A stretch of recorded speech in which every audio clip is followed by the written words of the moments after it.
Hi, this is Michal Goldman on Kauai, Hawaii's Garden Island, and we're in the week after Simchat Torah.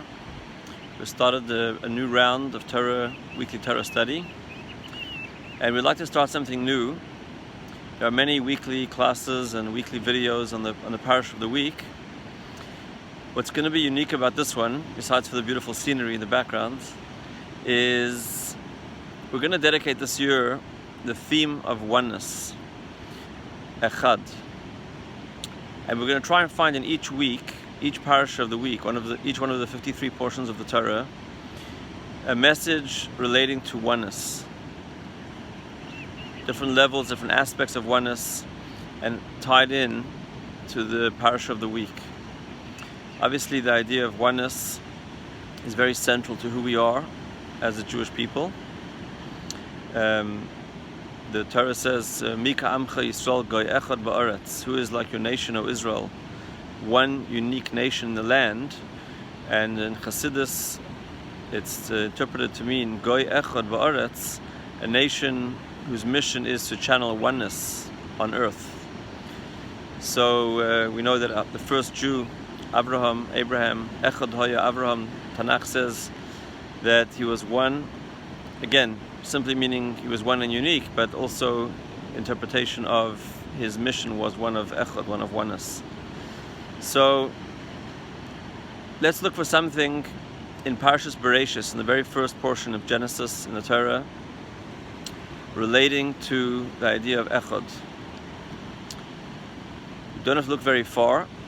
Right in the beginning, the very first mention of the word Echad, one, in the entire Torah, is an account of creation where it says, and there was evening and there was morning, Vayihi Erev, Vayihi Voiker, Yom Echad. And Chassidus asks the question, why is it that Hashem had to make the day in that order and in two halves? And particularly there's one Maimer, one discourse from the Rebbe Rashab, from the 5th Chabad Rebbe, Reb Shalom Dovber, in his famous Hemshech, his continuum of discourses that he said over a few years, in Hemshech Tafresh Ayin Beis, or Terav, where he explains a beautiful concept that we call this the duality of oneness. This is the principle of the duality of oneness, where wherever we find the term of Echad used in Torah, he doesn't say throughout Torah, but he speaks about it in this context, we find that there's actually an apparent duality, and it's only through the unification or the union of these two seemingly half parts or two dimensions that form a complete oneness. In this case, Hashem's first day of creation, there's an evening, there's a darkness, and there's a morning, light. And it's specifically through the combination of the darkness and the light together that we have a complete day.